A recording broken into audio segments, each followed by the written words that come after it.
Hey, Dana, Yeah. what's the conversation like at home when you're saying, I'm going to buy some balls? The conversation with who? At home, when you're saying, I'm going to get into PBR balls, I'm going to buy balls. It's not that I have the I just kind of come home and tell everybody at home. I just bought some bulls. We're in the bull business. Yeah, that's kind of how it works. I get like puppies. What do you cuddle a bull? What do you do with it aside from like bucket? What can you do with a bull? Can you cuddle a bull? Can you do anything with a puppy? Well, you show up on the 16th and let me know if you can cuddle a bull.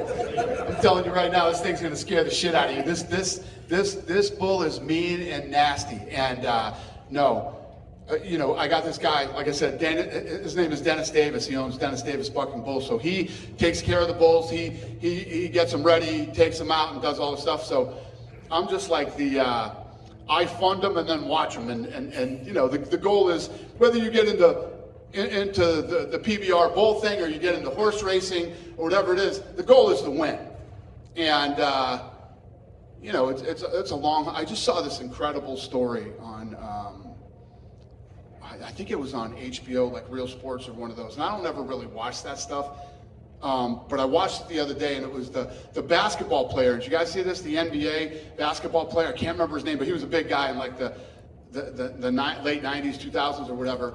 And he fell in love with NASCAR. Him and his dad went to a NASCAR race, and he ran into one of the big NASCAR stars, and he became obsessed with it. And he's been putting all his money into NASCAR all these years, and he finally just won a race. And I thought it was the coolest story ever, man. It was a really, really good story. So good I can't remember anybody's names or any of that shit, but it's a cool story if you look it up. I think it was on HBO Real Sports, but you know, it's kind of like that. I got into it, and I like it, and I don't know how long I'll stay into it, but you know, we're going to the PBR, and you know, we'll see what the result is after he performs. We'll see where we go from here. Just piggybacking off something John said about the Sphere, I know you've recently told us that whenever there's something in production, you know, when it's finished, you always watch it before it goes to air. With the graphics on the Sphere, would you want to kind of have some say in like having some UFC custom stuff to be broadcast on the interior or even the exterior? For the Sphere, would you want to have control of the graphics that would happen if we had a UFC event there? Absolutely, 100%. Yes, I mean, every time we do, we put on a production. We control, we film, we do everything. A to Z, we cover it all. You ever look at a production of ours, right? And you have a problem with it, and you think it sucks. The buck stops right here. I am completely engaged in all the production, but we're such a well-oiled machine right now, and the team that we've built over the last, you know, these guys know exactly what I'm looking for. It's very rare that I pick up that red phone and I'm pissed off about something. And if it's something that I do get mad about, the consumer would never even notice it anyway, but I do. And I'm just telling you guys this, wait till you see October 25th, wait till you see the production of the next slap event. I'm telling you right now, wait till you see this. You know, you guys already know the production. You know how fast, when a slap ends, immediately the replay is up there from 30 different angles, right? And I told you before, we have more cameras than the NFL on Power Slap, all right?